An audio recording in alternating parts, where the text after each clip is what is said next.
اب اس بغیرتی کے ماحول میں ایک غیرت مند شخص عمران خان جو ہونے نہیں دے رہا تھا، اسے تو راستے سے ہٹانا تھا. یہ لوگ دیکھیں کتنے طاقتور ہیں کہ مقتول کے ورثاء کو رونے بھی نہیں دیتے، انصاف بھی نہیں مانگنے دیتے. وہ APS ثانیہ اس کا 2 سال ہونے والے برسی آ رہی ہے اس پر ذبح ہونے والے بچوں کو احتجاج کی اجازت نہیں ان کے ماں باپ کو. وہ کہتے ہیں جو اور بچے پیدا کر لو. ان بچوں کے لیے آپ انصاف بھی نہیں مانگ سکتے. مریم نواز نے یہ الزام لگایا تھا، مریم نواز نے، کہ ادارے ملوث ہے. آپ کو یاد ہوگا ابھی ٹویٹر سپیس میں وہ APS کا ان کا پچھلے دن احسان و متی اللہ جوان کا ایک جواب، پرانا بھی ہے ایک نیا بھی، کہ عجیب و غریب حالات میں وہ پاکستان سے فرار ہو کے ترکی گیا، جہاں آپ کو پتہ ہے ان کی اجازت کے بغیر کہتے ہیں جی چڑیا بھی نہیں جا سکتی. وہ بندہ ٹویٹر سپیس پہ بیٹھ کے ABS پشاور ثانیہ کی پرزور مذمت کر رہا ہے، کہہ رہا ہے غیر انسانی تھا، غیر اسلامی تھا. اب وہ کہہ رہا ہے جی اداروں پہ الزام لگا رہا ہے کہ انہوں نے کروایا سب کچھ، اور کہہ رہا ہے جی میں نے تو BBC کو بھی انٹرویو دیے، سب چینلز کو دیے، اور کچھ جانتے بونتے ان کے جو طالب تھے ان کے ساتھ جڑ گئے. اب یہ بڑا خطرناک معاملہ ہے کہ وہ اتنی بڑی سٹیٹمنٹس دے رہا ہے تو اسے گرفتار کریں تاکہ لوگوں کو یقین آئے وہ جھوٹ بول رہا ہے. وہ بھاگا کیسے یہ بتائیں. لیکن جہاں عوام پر اس وقت مشکلات آ رہی ہیں وہاں پر دیکھیں جو بیٹھے ہوئے لوگ وہ بھی بچ نہیں سکتے. امریکی سفیر کو بھی یہ سوچنا چاہیے کہ خدا نہ خواستہ اگر خانہ جنگی کی طرف لے کے جا رہے ہیں تو ابھی فرانسیسی صدر کو بھی دیکھ لیں، میکرون، وہ منتیں کہہ رہا ہے کہ ہمارے سفیر کو خدا کے لیے بھوک سے بچائیں. نائجر میں آپ کو پتہ ہے فرانس کی ایمبیسی میں یرغمال بنایا، وہاں سفیر اندر بیٹھا ہے، کھانا شانا سب ختم ہو چکا ہے، بھوکا پیاسا ہے، اور صدر اپیل کر رہا ہے کہ خدا کے واسطے سے کھانا اور پانی دے دو. اگر یہ نائجر میں ایسے حالات ہو سکتے ہیں تو انہوں نے جو واردات یہاں کی ادھر بھی ہو سکتے. دوسرا وہ اسے رچرڈ اولسن سے، پاکستان کے جو سابق سفیر تھا پاکستان میں، اس کی پاکستانی خواتین کے ساتھ رنگ رلیوں کی جو ایک صحافیوں کے ساتھ عہدے کا غلط استعمال اور اپنے ملک کے قانون کی خلاف ورزی، 3 سال قید 93,000 جرمانہ. یہ بھی بڑا اہم ایشو ہے. یہاں پاکستان میں تو بادشاہوں کی طرح رہتے ہیں کیونکہ نہ یہاں قانون ہے نہ انصاف ہے، لیکن جس ملک میں آتے ہیں وہاں کا قانون اور انصاف موجود ہے، اس کا خیال کریں، وہ لگ جاتا ہے اس پہ. دوسرا پاکستانی میڈیا دیکھیں یہ بڑے طریقے سے ایک واردات دکھا رہے ہیں اور کہہ رہے ہیں جی کہ جتنے بھی افغانستان میں اب حکومت پہ لوگ آ رہے ہیں وہ تمام مطلوب، دنیا کو مطلوب لوگ آ رہے ہیں. افغانستان کے خلاف ایک ماحول بنا رہا ہے. میں آپ کو بار بار خبردار کر رہا ہوں اب پاکستانی میڈیا کیوں کھل کر سامنے آ رہا ہے. دیکھیں اس کی وجہ ایک تو میڈیا کے برے حالات ہیں، انہیں اب ملینز آف ڈالر چاہیے. ان کے حالات اتنے برے ہو چکے ہیں کہ ان کے چینلز کی ریٹنگ ختم ہو چکی ہے. بڑے بڑے پرائم ٹائم کے جو ان کے شوز ہیں اس پہ پہلے تو انہیں 10 ارب مل گیا تھا، جس کی وجہ سے ان کی آپ تنخواہیں دیکھیں وہ تمام عمران خان کے خلاف بولنے والے ٹی وی چینل اور صحافی، یہ چھوٹے چھوٹے اینکر یقینی 10-10 لاکھ سے 1.5 کروڑ روپے تنخواہ لیتے ہیں مہینے کی، کیونکہ اشتہارات ملتے تھے حکومت سے، 10 ارب کا مال تھا. آج 5 روپے پہ عمران خان کی پیٹرول ہوتی تھی، بڑھتا تھا، یا مہنگائی ہوتی تھی، یا فان پالیسی تھی، یا یہ مذہبی کارڈ تھا. یہ سارا ان کا پروپیگنڈا چلتا تھا. اس کا نتیجہ یہ ہوا کہ میڈیا آج فوت ہو چکا ہے وقت سے پہلے. ان کے پروگرام منفی کی ریٹنگ میں چلے گئے. اب انہیں چاہیے ڈالرز اور وہ چاہے افغان جنگ کا ماحول بنانے پہ امریکی ڈالرز ملیں گے.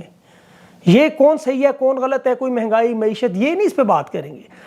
اگر آپ دیکھیں کہ عمران خان کی حکومت پر یہ بات جو بندہ اس طرح کی 2 نمبری کرے اسے 10 ارب میں یا تو حصہ ملا ہوا ہے اور وہ عمران خان کے کھاتے میں اگر ڈالنے کی کوشش کرے IMF کی جس پہ اسحاق ڈار کے دستخط ہے، تو آپ سمجھیں وہی لوگ ہیں جنہیں اب امریکہ اپنے مذموم مقاصد کے لیے جنگ کا ماحول کے تیار کرے گا. دیکھیں پیٹرول مہنگا، وہ لوگ کہتے ہیں پیٹرول ہم نہیں ڈلواتے، ہمیں کوئی فرق نہیں پڑتا. بجلی کا بل تو آپ دیتے ہیں، ابھی کچھ دنوں بعد بجلی کا جب بل آئے گا تو پھر آپ کو سمجھ آئے گی آپ کا رد عمل کیا ہوگا. انہوں نے اصل میں پاکستان کی انا اور نفس ختم کر دیا لوگوں کے اندر. لوگ کہہ رہے ہیں جی پیٹرول مہنگا ہوا، یہ وہی لوگ ہیں جو ڈالر کو نیچے لا رہے تھے. اب جنہوں نے ڈالر کو نیچے لایا وہی پیٹرول مہنگا کرنے کے بھی ذمہ دار پھر ہوئے. 1992 سے کراچی رینجرز کے حوالے ہے، آج وہاں تصویریں کھنچوا رہے ہیں جی چینی پکڑ لی، یہ پکڑ لی، حالانکہ سارا کچھ تو آپ کے پاس ہے. اب تو 6 مہینے کا مکمل کنٹرول آپ کے پاس ہے. یہ چینی چوری کرنے والوں کے خلاف جو ایکشن پر فوٹو بناتے ہیں، اگر یہ بارڈر پر کرتے تو چینی جاتی ہی نہ وہاں سے باہر، ہورڈنگ ہوتی ہی نہ. بہرحال ایکسٹینشن کی ایک بات کریں، توسیع جو ہوئی ہے اب تو پاکستانی میڈیا نے بھی کنفرم کر دیا ہے ایک لیفٹیننٹ جنرل ندیم انجم صاحب کی، اور 14 ستمبر کو یہ سمری منظور ہوئی، یعنی کل پرسوں انصار عباسی صاحب نے بھی کنفرم کی، اور دوسرے جو DG انٹیلیجنس بیورو اسد اللہ خان انہیں بھی 3 سال کی ایکسٹینشن.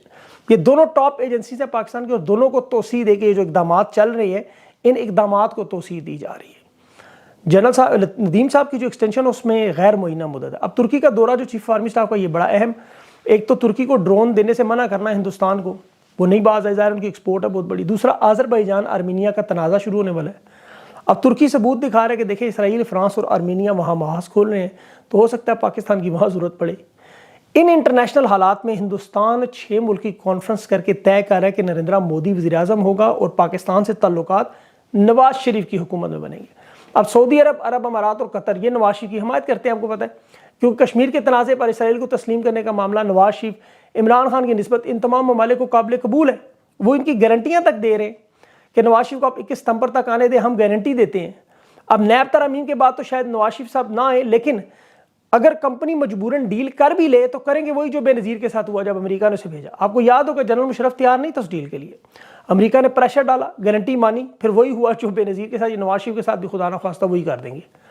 اب نواز شریف صاحب کو اس کا اندازہ بڑی اچھی طرح ہے, اور آل شریف کو بھی آپ کو قربانی چاہیے, اور کمپنی کو ساتھ, کیونکہ رپورٹ مل رہی ہے کہ عوام میں عمران خان کی مقبولیت جو ہر مہینے جو خفیہ رپورٹ آتی ہے اس میں عمران خان کی مقبولیت 88% بڑھ چکی ہے.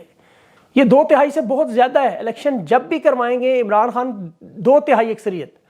اب امریکہ سمیت ان تمام ممالک کو تیار کیسے کریں کہ عمران خان کو سائفر میں اگر سزا دیں تو بات کیسے بنے. یہ معاملات طے کرنے کے لیے جس طرح ضیاء الحق آپ کو پتہ ہے ماضی میں سعودی عرب بھی گیا, مختلف ممالک سے وعدے بھی کر دیے کہ جی نہیں کریں گے, لیکن پاکستان کی تاریخ ایسی ہے چونکہ کہ پہلے اسلامی ممالک سے مشورے کیے جاتے ہیں لیڈران کو سزا دیں, جس میں سعودی عرب اور ترکی سر فہرست ہے. ذوالفقار علی بھٹو اسلامی اتحاد بھی بنا رہا تھا, ایک بلاک بھی بنا رہا تھا, امریکہ مخالفت میں جا رہا تھا. عمران خان بھی روس اور چین کے بلاک میں دلچسپی لے رہے ہیں, عمران خان کو ہٹانے کی وجہ بھی آپ کے سامنے یہی ہے. تو اب یہ معاملات طے کریں, لیکن ترکی نہیں مان رہا یہ بات, کیونکہ انہیں پتہ ہے کہ 80% سے زیادہ پاکستان ان کے ساتھ ہے, سعودی عرب بھی جانتا ہے. تو جہاں اتنے وفادار عمران خان نے پکڑے, وہاں اگر آج کل ایک پریس کانفرنس بھی کروانے کی تیاری ہے جس میں سر فہرست شاہ محمود قریشی کو دباؤ ڈال رہے ہیں. شاہ محمود قریشی ڈٹا ہوا ہے, بزرگ ہیں یہ سارے, اس وقت جسمانی طور پہ اتنے مضبوط نہیں ہیں, ان کے بچوں تک بھی معاملات پہنچے ہیں. کہا جا رہا ہے ایک پریس کانفرنس کریں سارے معاملات ٹھیک ہو جائیں. اسد عمر کو دیکھیں, ایک پریس کانفرنس کی اس نے, اس سے ہم نے باہر نکال دیا. محمود خان کو دیکھیں, پرویز خٹک کو دیکھیں, سرکاری پروٹوکول بھی دے رہے ہیں. آپ ایک پریس کانفرنس کریں, عمران خان کا ساتھ چھوڑیں, وعدہ معاف گواہ بنیں. اس پہ انہوں نے فرح شہزادی اور جو نیب القادر ٹرسٹ ہے اس پہ بھی دباؤ ڈالا ہوا ہے. اس پہ میرے پاس رپورٹ بھی تھی بشرا بی بی کے کیس کو وعدہ معاف گواہ بنانے کے لیے. وہ ڈٹ کے تو کھڑی ہے, لیکن ظاہر اس کے بچے بھی ادھر ہیں, خود تو وہ نکل گئی ہیں, لیکن وعدہ معاف گواہ بنانے کے لیے پریشر اس کے بھی. پھر پرویز الہی کے اوپر اس وقت جو ظلم ہو رہا ہے, صرف وعدہ معاف گواہ پریس کانفرنس, جس سیل میں اسے رکھا گیا وہاں ہوا تک نہیں آتی, حقیقتاً کھڑکی تک نہیں. اس کی شدید گرمی میں انہوں نے کیا کیا, جان بوجھ کے باہر ایک اور دیوار بھی بنا دی تاکہ حبس مزید بڑھے, اور اس کی عمر بھی 78 سال ہے. اب کتنی مصیبت برداشت کرے بندہ اس میں. اب ہر کوئی عمران خان کی طرح کا مضبوط تو ہے نہیں, اللہ اسے محفوظ رکھے اور ان لوگوں کو بھی محفوظ رکھے, اور جو تمام جو کسی مظالم کے شکار ہیں ان سب کو محفوظ رکھے. ان پریس کانفرنسوں کی وعدہ معاف گواہوں کی کوئی اہمیت نہیں ہے. جو پریس کانفرنس کر کے گئے تھے وہ بھی بلکہ پیچھے ہٹ رہے ہیں کہ ہمیں زبردستی کروایا. کسی کو بھی ڈنڈا دے دیں, 15 منٹ کوئی بھی چھوڑ دیں, وہ پریس کانفرنس کر جائے گا, یہ کوئی بڑی بات نہیں ہے. کیمروں کے سامنے اعظم خان کو لانا چاہتے ہیں, سائفر پہ بیان دیں, لیکن یہ اس وقت تک نہیں کریں گے جب تک عرب ممالک انہیں گرین سگنل نہیں دیں گے.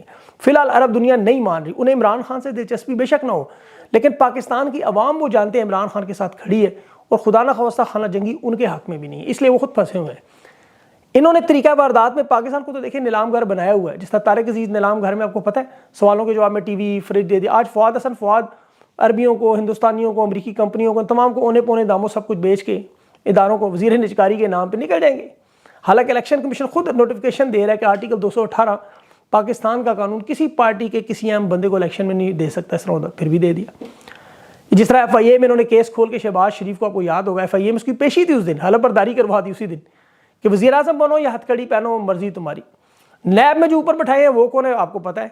اگر وہ صحیح کام کرتے تو پہلی گرفتاری شہداء کی بیواؤں کے اربوں روپے فنڈ پہ پرویز اشفاق یعنی کہ بھائی کی ہوتی, اس کی ہوتی سر پرویز اشفاق. پھر دوسری عمران خان پر جو آپ کو پتہ ہے جو کمیشن رپورٹ تھی, جہانگیر ترین کو عمران خان نے پکڑا تو جو بچانے آئے بلیک منی کو باجوہ صاحب ان کی ہوتی, پراپرٹی ٹیکس ٹون میں لانے والے شبر زیدی کو جو ڈرانے والے تھے باجوہ صاحب ان کی ہوتی, راوی پروجیکٹ کو روکنے والوں کی ہوتی, علیم خان کو لانے والوں کی ہوتی.